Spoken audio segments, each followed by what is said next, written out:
Today, we're going to be talking about the Electoral College. So we're talking about the Electoral College because this group plays an enormous role in electing the president. Now, you, like many others, may have thought we all go cast our votes for our favorite person and whoever gets the most votes, that person wins.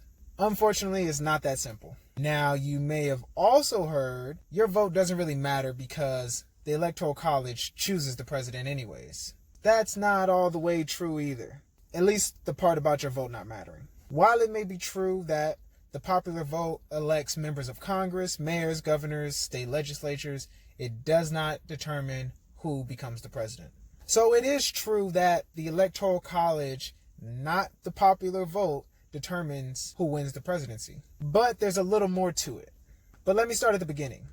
So the people in this Electoral College are called electors. Now, your state has the same number of electors as it does members in Congress. One for each member of the House plus 2 senators. Now, if you don't know what Congress is, please go check out my episode on Congress. I go into what Congress is, their different parts, and their functions. So there are 538 members in the Electoral College. Now, if you're familiar with Congress, then you may think, that number sounds a bit off.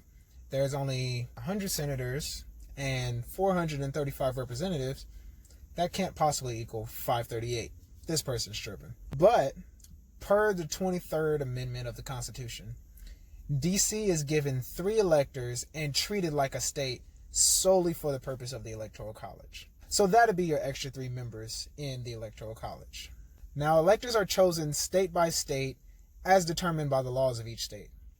Now, according to Article 2, Section 1, Clause 2 of the Constitution, anyone holding a federal office position is disqualified whether they were elected or appointed from becoming an elector. So usually each candidate that's running for president will have his or her own group of electors in each state. This group would be called a slate, S-L-A-T-E. And the slates are generally chosen by the candidate's political party in that state.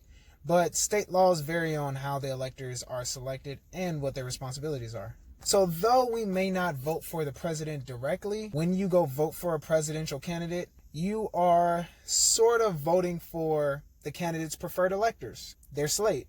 And then they will go vote for your presidential candidate. At least they're supposed to.